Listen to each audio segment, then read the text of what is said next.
ಮಾಡ್ಬಿಟ್ಟು ಹಿಂದೆ ಗಾಡಿ ಕಾಣಿಸಿರುತ್ತೆ. ಸ್ವಲ್ಪ ಮಲಗಿದ್ದು ರೆಸ್ಟ್ ಮಾಡಿ ಗಾಡಿ ಇಲ್ಲೇ ಹಾಕೊಂಡಿದ್ದೆ. ಅಲ್ಲೆಲ್ಲ ಪಾರ್ಕಿಂಗ್ಗೆ ಪೂರ್ತಿ ಆಗ್ಬಿಟ್ಟಿದೆ, ಪಾರ್ಕಿಂಗ್ ಎಲ್ಲೂ ಪಾರ್ಕಿಂಗ್ ಇಲ್ಲ. ಸೊ ಅದಕ್ಕೋಸ್ಕರ ಗಾಡಿನ ಇಲ್ಲೇ ಹಾಕ್ಕೊಂಡು ಮಲಗಿ ರೆಸ್ಟ್ ಮಾಡ್ತಿದ್ದೆ. ಗಣೇಶನ್ಗೆ ಹಿಂಗೆ ತನ ಹೋಗೋದ ಪಂಚಮುಖಿ ಗಣೇಶಗೆ ಹೆಂಗೆ ಹೋಗ್ಬೇಕಪ್ಪ? ಸಖತ್ತಾಯ್ತಲ್ಲ ದೇವಸ್ಥಾನ ಹಿಂದ್ಗಡೆ ಪೂರ್ತಿ ಈ ಥರ ವಾಟರ್ ಪ್ಲೇಸು. ಗೈಸ್ ಇವಾಗ ಬಂದ್ಬಿಟ್ಟು ಗುತ್ತಿ ಹತ್ರ ಇನ್ನೊಂದು ರೌಂಡು CNG ಫಿಲ್ ಮಾಡಿಸ್ಕೊಡ್ತಾ ಇದ್ದೀನಿ. ಪೂರ್ತಿ ಎಂಡಿಗೆ ಬಂದಿತ್ತು. ಲೊಕೇಶನಿಂದ ಹೋಗಿ ಬಂದು ತಿರ್ಗಾ ಡ್ರಾಪ್ ಮಾಡಿದ್ದಕ್ಕೆ ಟೋಟಲ್ ಕಿಲೋಮೀಟ್ರ್ ಬಂದ್ಬಿಟ್ಟು ಆ ಥರ ಮಾತಾಡ್ಕೊಂಡು ಬಂದಿದ್ದೆ ಅಂತ ಹೇಳಿದ್ರೆ ಬಲ್ಕಾಗಿ ಮಾತಾಡ್ಕೊಂಡು ಬಂದಿದ್ದೆ. ನನಗೆ ಬಂದು ನಿಂತ್ಕೊಂಡಿರೋದು. So hi guys, welcome back to the channel ಸಿಗೋ ವ್ಲಾಗ್ಸ್. ಹೇಳ್ರಿ ಹೇಗಿದ್ರೆ ಐ ಥಿಂಕ್ ಎಲ್ಲ ಚೆನ್ನಾಗಿರೋ ಅನ್ಕೊಳ್ತೀನಿ. ಇವತ್ತು ಮಂತ್ರಾಲಯಕ್ಕೆ ಬಂದಿದ್ನಲ್ಲ, ಸೊ ಇದ್ರದ್ದು ಪಾರ್ಟ್ 2 ಎರಡನೇ ವಿಡಿಯೋ. CNG ಹಾಸ್ಕೊಳ್ಳಿಲ್ಲ, ಏನಕ್ಕಪ್ಪ ಅಂತ ಹೇಳಿದ್ರೆ ಇಲ್ಲೇ ಪೆಟ್ರೋಲ್ ಬಂಕ್ ಒಂದು 200-300 ರೂಪಾಯಿ ಪೆಟ್ರೋಲ್ ಹಾಸ್ಕೊಂಡು ಆಮೆಯಿಂದ ಹೋಗ್ತಾ ಅಂದವೇ ಹಾಕ್ಸ್ಕೊಂಡು ಅಂದ್ಬಿಟ್ಟು ಹಂಗೆ ಹಾಕ್ಸ್ಕೊಳಕ್ ಹೋಗಿಲ್ಲ. ಡ್ರಾಪ್ ಮಾಡ್ಬಿಟ್ಟು 1:45 ಇಲ್ಲೇ ಪಾರ್ಕಿಂಗ್ ಮಾಡ್ಬಿಟ್ಟು ಹಿಂದೆ ಗಾಡಿ ಕಾಣಿಸಿರುತ್ತೆ. ಸ್ವಲ್ಪ ಮಲಗಿದ್ದು ರೆಸ್ಟ್ ಮಾಡಿರ್ತೀನಿ. ಹೋಗ್ಬಿಟ್ಟು ಟೀಗೂ ಕುತ್ಕೊಂಡು ಫ್ರೆಶ್ ಅಪ್ ಆಗೋಣ. ನೋಡ್ರಿ ಗೈಸ್, ಗಾಡಿ ಇಲ್ಲೇ ಹಾಕೊಂಡಿದ್ದೆ. ಅಲ್ಲೆಲ್ಲ ಪಾರ್ಕಿಂಗ್ಗೆ ಪೂರ್ತಿ ಆಗ್ಬಿಟ್ಟಿದೆ, ಪಾರ್ಕಿಂಗ್ ಎಲ್ಲೂ ಪಾರ್ಕಿಂಗ್ ಇಲ್ಲ. ಸೊ ಅದಕ್ಕೋಸ್ಕರ ಗಾಡಿನ ಇಲ್ಲೇ ಹಾಕ್ಕೊಂಡು ಮಲಗಿ ರೆಸ್ಟ್ ಮಾಡ್ತಿದ್ದೆ. ಸೊ ಬಿಸಿಲು ನೋಡಿ, ನೆಕ್ಸ್ಟ್ ಲೆವೆಲ್ ಬಿಸಿಲು ಅಂದ್ಕೊಳ್ಳಿ. ಸೊ ಮಂತ್ರಾಲಯದಲ್ಲಿ ಏನು ಮಳೆ ಇಲ್ಲ. ಬೆಳಿಗ್ಗೆ 6 ಗಂಟೆಯಿಂದ ದರ್ಶನವು ಪ್ರಾರಂಭವಾಗುತ್ತದೆ. 5ನೇ ನಂಬರ್ ಕ್ಯೂನಲ್ಲಿಗೆ ಭಕ್ತರೆಲ್ಲರೂ ಸರ್ವದರ್ಶನಕ್ಕೆ ಬರಬೇಕು. ಉದయం 6 ಗಂಟల నుండి ಸರ್ವದರ್ಶನము.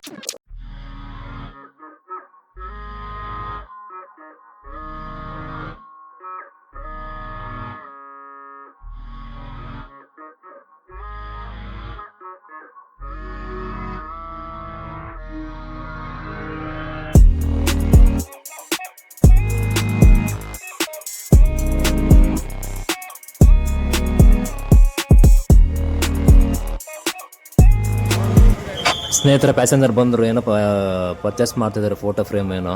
ಸೊ ತಗೊಂಡು ಇವಾಗ ಇಲ್ಲಿಂದ ಹೊರಡೋದಷ್ಟೇ ಬ್ಯಾಲೆನ್ಸು.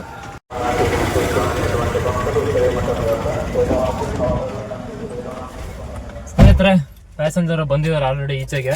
7 ಗಂಟೆಗೆ ದರ್ಶನ ಮಾಡ್ಕೊಂಡು ಬಂದ್ಬಿಟ್ಟವ್ರು ಈಚೆಗೆ ಅವರು. ಸೊ ಬಂದರು ಹೋಗ್ಬಿಟ್ಟು ಕರ್ಕೊಂಡು. ಸೊ ಟಿಫನ್ಗೆ ಏನೋ ನೀವು ಹೋಗ್ಬೇಕಂತೆ, ಟಿಫನ್ ಕರ್ಕೊಂಡು ಹೋಗಿ ಅಲ್ಲಿಂದ ಎಲ್ಲ ಬೇರೆ ಕಡೆ 1-2 ಕಡೆ ಹೋಗ್ಬೇಕು ಅಂತಂದ್ರು. ಎಲ್ಲಿಗೆ ಏನಾಯ್ತು ಅಂತ ಕೇಳೋಣ, ಕರ್ಕೊಂಡು ಹೋಗೋಣ ಬನ್ನಿ. ಗೈಸ್ ಇವಾಗ ಬಂದ್ಬಿಟ್ಟು ಇಲ್ಲಿ ಯಾವುದು ಪಂಚಮುಖಿ ಆಂಜನೇಯ ಟೆಂಪಲ್ ಹತ್ರ ಕರ್ಕೊಂಬಂದು ಡ್ರಾಪ್ ಮಾಡಿದ್ದೀನಿ. ಇವಾಗೆಲ್ಲ ಹೋಗ್ತಿದ್ದಾರೆ. ಸೊ ಇಲ್ಲಿಗೆ ಮಂತ್ರಾಲಯಕ್ಕೆ ಬಂದಮೇಲೆ ಎಲ್ಲರೂ ಇಲ್ಲಿಗೆ ಬಂದ್ಬಿಟ್ಟು ಹೋಗ್ಬೇಕಂತೆ. ಸೊ ನಂಗೆ ಗೊತ್ತಿಲ್ಲ ಅದ್ರ ಬಗ್ಗೆ. ಸೊ ಕರ್ಕೊಂಬಂದಿದ್ದೀನಿ, ಮುಂದೆ ಪಾರ್ಕಿಂಗ್ ಇದೆ. ಸೊ ಗಾಡಿನ ಹಾಕೊಂಡಿರೋಣ ಇವ್ರು ಬರೋ ತನಕ. ಸೊ ಹೆವಿ ಬಿಸಿಲೈತೆ ಅಂದ್ಕೊಳ್ಳಿ. ಸೊ ಇಲ್ಲೆಲ್ಲ ಜಾಗ ನೋಡ್ಬಿಟ್ಟು ಖಾಲಿ ಇದೆ, ಇಲ್ಲಿ ಏನಾದ್ರೆ ಅಂತ ಏನು ರಶ್ ಇಲ್ಲ ಇಲ್ಲಿ. ಸೊ ಇಲ್ಲೇ ಗಾಡಿನ ಪಾರ್ಕ್ ಮಾಡಿಬಿಟ್ಟು ಕೂತ್ಕೊಂಡು ವೆಯ್ಟ್ ಮಾಡೋಣ ಸ್ವಲ್ಪ ಹೊತ್ತು. ಗೈಸ್ ಕರ್ಕೊಂಬಂದ್ರಿ ಇಲ್ಲಿ ಪಂಚಮುಖಿ ಆಂಜನೇಯ ಟೆಂಪಲ್ ಹತ್ರ ಕರ್ಕೊಂಬಂದೆ. ಮಂತ್ರಾಲಯದಿಂದ 19 ಕಿಲೋಮೀಟ್ರು. ಸೊ ವಾಶ್ರೂಮ್ಗೆ ಹೋಗಿಲ್ಲ, ಸ್ವಲ್ಪ ವಾಶ್ರೂಮ್ಗೆ ಹೋಗ್ಬಿಟ್ಟು ಬರೋಣ. ಬರೋಷ್ಟೊತ್ತಿಗೆ ಬನ್ನಿ. ಬೋರ್ಡ್ ಹಾಕೋರಿಲ್ಲೇ, ಬಟ್ ವಾಶ್ರೂಮ್ ಎಲ್ಲ ಐತೆ ಗೊತ್ತಿಲ್ಲ. ಇಲ್ಲಿ ಬಾಗ್ಲು ಹಾಕೊಂಬಿಟ್ಟವನು ಗೈಸ್. ಎಲ್ಲರೂ 10 ಸೆಕೆಂಡ್ ಮೌನಾಚರಣೆ ಮಾಡೋಣ.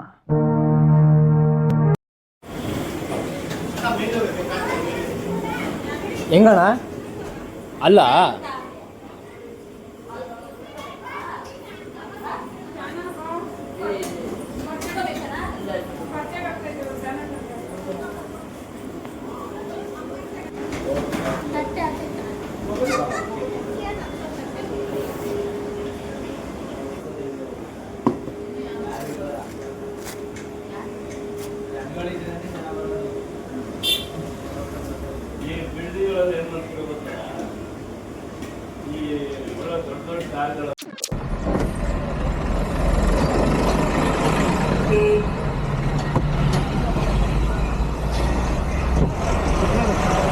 ಪಂಚಮುಖಿ ಗಣೇಶನ್ಗೆ ಹಿಂಗೆ ತನ ಹೋಗೋದ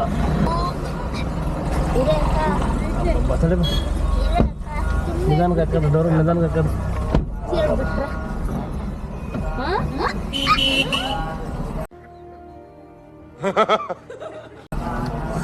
ಪಂಚಮುಖಿ ಗಣೇಶ ಬೇರೆ ಏನು ಹೆಸರು ಐತೆ ಅದಕ್ಕೆ? ಬೇರೆ ಇಲ್ಲ, ಗಣೇಶನೇ. ಅಲ್ಲಿ ಯಾರು ನಾಟಕಗಳು ಕೇಳಿ ಹೇಳ್ತಾರೆ. ಪಂಚಮುಖಿ ಗಣೇಶ ಟೆಂಪಲ್. ಯಾವ ಇವೆಲ್ಲ ಯಾರನ್ನ ಕೇಳ್ಬೇಕಾಗಿತ್ತು. ಯಾರು ಕೇಳಿದ್ರೆ ಹೇಳ್ತಾರೆ, ಕಸ ಗುಡಿಸೋದು ಕೇಳಿದ್ರೆ ಹೇಳ್ತಾರೆ. ಇಲ್ಲ ಎಲ್ಲರಿಗೂ ಗೊತ್ತಿರೋದು.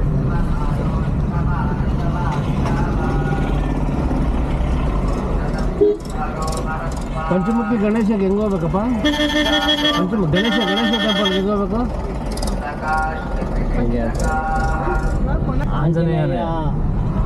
ಆಂಜನೇಯ ತಾಕ ಅವರೆಲ್ಲ ಏ ಪುಟ ಗಣೇಶಂದು ಫಸ್ಟ್ ಇವಾಗ ನೋಡೋದು, ಆಮೇಲೆ ಆಂಜನೇಯ ನೋಡೋದು. First Panchamukhi Anjaneya temple Ganesha 19 kilometre ಐತೆ. ಕರೆಕ್ಟಾಗಿ ಹೇಳ್ತಾ ಇದೆಯಾ? ಇದನ್ನ ನೋಡಿದ್ಮೇಲೆ ಅದನ್ನ ನೋಡಿದ್ರೆ ಅದು ಹೌದು ಅಷ್ಟೇ. ಸ್ನೇಹಿತರೆ, ಈಗ 3ನೇ ಲೊಕೇಶನ್ನು ಇನ್ನೊಂದು ಕಡೆ ದೇವಸ್ಥಾನ ಕರ್ಕೊಂಬಂದಿದ್ದೀನಿ. ದೇವಸ್ಥಾನ ಬಂದ್ಬಿಟ್ಟು ಇದೇ ದೇವಸ್ಥಾನ ನೋಡ್ರಿ. ಆ ಕಡೆ ಸೈಡ್ ನೀರು ಐತೆ, ನೀರು ತೋರಿಸ್ತೀನಿ. ಕಾರ್ ಬಂದ್ಬಿಟ್ಟು ಇಲ್ಲಿ ಪಾರ್ಕ್ ಮಾಡಿದ್ದೀನಿ ಈ ಕಡೆ. ಇಲ್ಲಿ ನೋಡಿ ಗೈಸ್ ಯಾವ ಥರ ಐತೆ, ಸಖತ್ತಾಯ್ತಲ್ಲ ದೇವಸ್ಥಾನ ಹಿಂದ್ಗಡೆ ಪೂರ್ತಿ ಈ ಥರ ವಾಟರ್ ಪ್ಲೇಸು.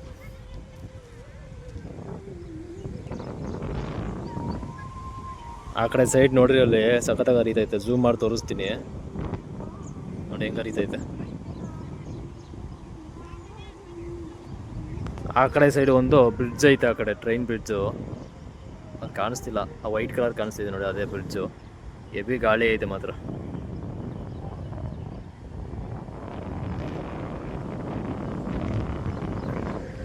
ಕಲ್ಲುಗಳಿತ್ತು, ಸೊ ಕಲ್ಲುಗಳು ತಗೊಂಬರೋಣ. ಸ್ವಲ್ಪ ಪಂಚಗಿಂಚರ್ ಆಗ್ಬಿಟ್ರೆ ಲಾಂಗಲ್ಲಿದೆ ಕಷ್ಟ ಆಗುತ್ತೆ.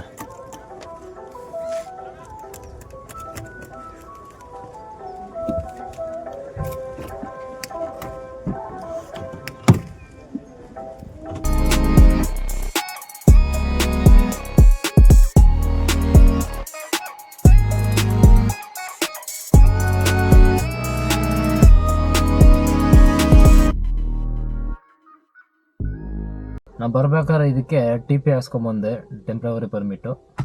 ಸೊ ನಾನು ಬಾಗೇಪಲ್ಲಿ ರೂಟು ಬಂದಿದ್ದರಿಂದ ಆಂಧ್ರದ್ದು TP ಹಾಕ್ಸ್ಕೊಂಡೆ. ಸೊ ಅದ್ರದ್ದು ಸ್ಕ್ರೀನ್ಶಾಟ್ ಬೇಕು ಅಂದರೆ ಹೇಳಿದ್ರೆ ಹಾಕಿರ್ತೀನಿ, ನಾನು ನೋಡ್ಕೊಳ್ಬೋದು ಎಷ್ಟಾಯ್ತು ಏನು ಎತ್ತ ಅಂತೆಲ್ಲ ಹಾಕಿರ್ತೀನಿ. ಒಂದಷ್ಟು ಬ್ಲರ್ ಮಾಡಿರ್ತೀನಿ, ಪರ್ಸ್ನಲ್ ಇನ್ಫಾರ್ಮೇಷನ್ ಇರುತ್ತೆ ಅಂದ್ಬಿಟ್ಟು. ಓಕೆನಾ, ನೋಡ್ಬೋದು. ಇದು ಬಂದ್ಬಿಟ್ಟು ಪರ್ಮಿಟ್ ಫೀಸ್ ಅಂದ್ಬಿಟ್ಟು 200 ರೂಪಾಯಿ. ಮತ್ತು ಯಾವುದೋ ಟ್ಯಾಕ್ಸ್ ಅಂದ್ಬಿಟ್ಟು 50 ರೂಪಾಯಿ. ಇನ್ನೊಂದೇನೋ ಯೂಸರ್ಸ್ ಚಾರ್ಜಸ್ ಅಂದ್ಬಿಟ್ಟು 100 ರೂಪಾಯಿ. ಟ್ಯಾಕ್ಸ್ ಟೋಕನ್ ಫೀಸ್ ಅಂದ್ಬಿಟ್ಟು 20 ರೂಪಾಯಿ. ಟೋಟಲ್ ಹತ್ತತ್ರ ಬಂದ್ಬಿಟ್ಟು 370 ರೂಪಾಯಿ ಇದಕ್ಕೆ TPಗೆ ಆಗಿರೋದು. ಅವರು ಯಾರಿಗೆ ಚೆಕ್ ಮಾಡದೇ ಇರಲಿ, ಸೊ ಇದನ್ನು ಮಾಡಿಸ್ಕೊಳ್ಳೇಬೇಕು ಕಂಪಲ್ಸರಿಯಾಗಿ.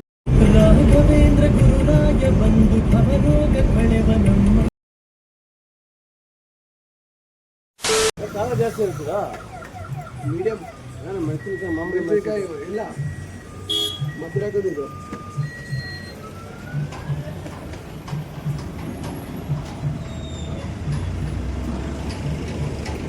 ಬಗ್ಗೆ ಬಣ್ಣ ಇಲ್ವಾ?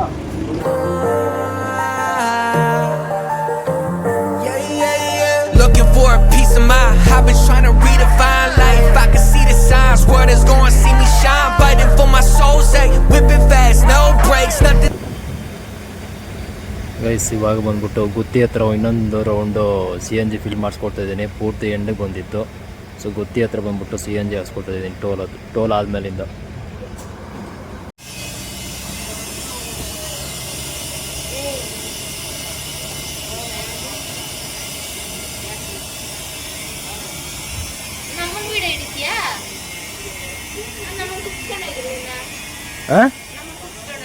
ಹಾಕು ಅಂದರೆ ಹಾಕ್ತೀನಿ, ನನಗೇನಿಲ್ಲ.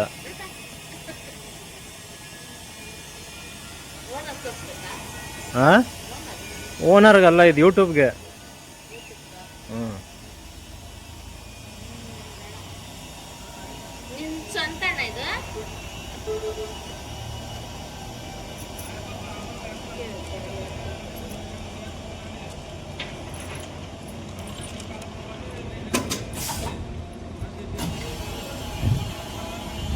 ಗೈಸ್, ಇವಾಗ ಬಾಗೇಪಲ್ಲಿ ಹತ್ರ ಊಟ ನಿಲ್ಸಿದ್ದೀವಿ ಹೋಟ್ಲಿಗೆ.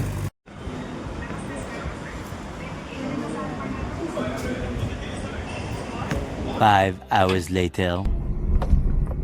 ಡ್ರಾಪ್ ಮಾಡಾಯಿತು. ಟೈಮ್ ಬಂದ್ಬಿಟ್ಟು 4:40. ಕರ್ಕೊಂಬಂದು ಡ್ರಾಪ್ ಮಾಡಿದೆ. ಸೊ ಏನು ಊಟದ ಖರ್ಚು ಗಿರ್ಚು ಎಲ್ಲ ಅವ್ರದ್ದೇ ಗೈಸ್ ಆಯಿತಾ.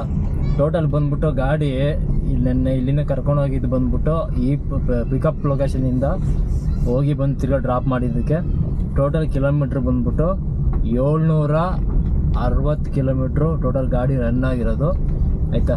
ನಾ ಇದಕ್ಕೆ ಯಾವ ಥರ ಮಾತಾಡ್ಕೊಂಬಂದಿದ್ದೆ ಅಂತ ಹೇಳಿದ್ರೆ ಬಲ್ಕಾಗಿ ಮಾತಾಡ್ಕೊಂಬಂದಿದ್ದೆ. ಏನಕ್ಕಂದರೆ ಸ್ವಲ್ಪ ಗೊತ್ತಿರೋರೇ ಇದು ಆಗಿರೋದ್ರಿಂದ ಗೊತ್ತಿರೋ ಕಡೆಯಿಂದನೇ ಬಂದಿದ್ದು. ಸೊ ಅದರಿಂದ ಗೊತ್ತಿರೋ ಹತ್ರ ಜಾಸ್ತಿ ಕೇಳೋಕ್ಕಾಗಲ್ಲ ಅಂದ್ಬಿಟ್ಟು ಇರೋದ್ರಲ್ಲೇ ಮಾಡ್ಕೊಂಬರೋಣ, ನನಗೂ ಸ್ವಲ್ಪ ಫ್ರೆಶ್ ಆಗುತ್ತೆ ಅಂದ್ಬಿಟ್ಟು ಔಟ್ ಸ್ಟೇಷನ್ ಹೋದ್ರೆ ಅಂದ್ಬಿಟ್ಟು ತೊಗೊಂಡಿದ್ದು. ಇದು ಬಂದ್ಬಿಟ್ಟು 8,000 ರೂಪಾಯಿ.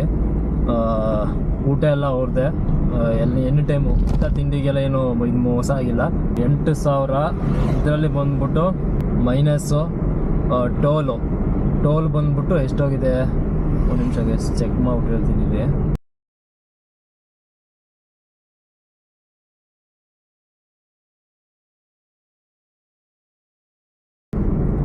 ಟೋಲ್ ಬಂದ್ಬಿಟ್ಟು ಗೈಸ್ ಟೋಟಲ್ಲು 700 ರೂಪಾಯಿ ಟೋಲು ಆಯಿತಾ. ಟೋಟಲ್ 700 ರೂಪಾಯಿ ಟೋಲ್ ಹೋಗೈತೆ. ಅಪ್ ಆ್ಯಂಡ್ ಡೌನು 700 ರೂಪಾಯಿ ಟೋಲು ಮೈನಸ್ 700. ಟಿ ಪಿ ಬಂದ್ಬಿಟ್ಟು 370 ರೂಪಾಯಿ T P. C N G ಬಂದ್ಬಿಟ್ಟು 2,100 ರೂಪಾಯಿ ಸಿ ಎನ್ ಜಿ ಆಯಿತಾ. ಟೋಟಲು 3 ಸಲ ಸಿ ಎನ್ ಜಿ ಹಾಕ್ಸ್ಕೊಂಡಿರೋದು. ಪ್ರೆಷರ್ ಬಂದ್ಬಿಟ್ಟು ಒಂದೊಂದು ಕಡೆ ಒಂದೊಂದು ಥರ ಪ್ರೆಷರ್ ಇತ್ತು. ನನಗೆ ಬಂದು ನಿಂತ್ಕೊಂಡಿರೋದು 4,830 ರೂಪಾಯಿ ಟೋಟಲ್ ಈ ಒಂದು ಅರ್ನಿಂಗ್ಸಲ್ಲಿ ಆಯಿತಾ. ಅದತ್ರ ಈ ಗ್ರೌಂಡ್ ಫಿಗರ್ ಬಂದ್ಬಿಟ್ಟು ಒಂದು 200 ರೂಪಾಯಿ ಎಕ್ಸ್ಟ್ರಾ ಕೊಟ್ಟಿದ್ದಾರೆ. 5,000 ರೂಪಾಯಿ ಮಿಕ್ಕೊಳ್ಳೋ ಥರನೇ. ಬಾಟಾ ಬಂದ್ಬಿಟ್ಟು 500 ರೂಪಾಯಿ ಕೇಳಿದ್ದೆ, 500 ರೂಪಾಯಿ ಕೊಡಲಿಲ್ಲ. ನೆಕ್ಸ್ಟ್ ಟೈಮ್ ಯಾವುದು ಡ್ಯೂಟಿ ಇದ್ದರೆ ಹೇಳ್ತೀನಿ ಅಂತ ಹೇಳಿದ್ರು. ಸೊ ಊಟ ತಿಂಡಿಲ್ಲ ಅವರೇ ತಿನ್ನಿಸಿದ್ರಲ್ಲ, ಸೊ ಇನ್ನೇನು ಮಾಡೋದು ಅಂದ್ಬಿಟ್ಟು ನಾನು ಏನು ಪದೇ ಕೇಳೋಕ್ಕೆ ಹೋಗಿಲ್ಲ. ಇವತ್ತಿನ ವೀಡಿಯೋ. ಸೊ ವೀಡಿಯೋ ಬಗ್ಗೆ ಏನಂತ ಅನ್ನಿಸ್ತು ನಮಗೆ ಕಮೆಂಟ್ ಮಾಡೋದನ್ನು ಮರಿಬೇಡಿ. ಸುಮಾರು ಜನ ಹೇಳ್ಬೋದು ಕಮ್ಮಿ ಆಯಿತು ಹಂಗೆ ಹಿಂಗೆ ಅಂತ. ಸೊ ಹೇಳ್ದಲ್ಲ, ಗೊತ್ತಿರೋ ಕಡೆಯಿಂದ ಹೋಗಿದ್ದರಿಂದ ಸ್ವಲ್ಪ ಕಮ್ಮಿನೇ ಆಯಿತು. ಇವರು ಏನಂತಾರೆ ರೆಗ್ಯುಲರಾಗಿ ಡ್ಯೂಟಿಗಳು ಯಾವುದೋ ಇದ್ದರೆ ಹೇಳ್ತಾ ಇರ್ತಾರಲ್ಲ ಹಂಗೇನಾದ್ರು. ಸೊ ಆ ಒಂದು ರೀಸನಿಂದ ಅಷ್ಟೇ. ಸೊ ವಿಡಿಯೋನಲ್ಲಿ ಏನು ಮಾಡ್ತೀನಿ. ಸೊ ವಿಡಿಯೋ ಬಗ್ಗೆ ಅಂತ ಅನ್ನಿಸ್ತು ಕಮೆಂಟ್ ಮಾಡೋದು ಮರಿಬೇಡಿ. ಮತ್ತೆ ಇನ್ನೊಂದು ಹೊಸ ವಿಡಿಯೋ ಜೊತೆಗೆ ಸಿಗೋಣ. ಸಲಹೆ ಸಿಗೋಣ. Take care. See you. Bye.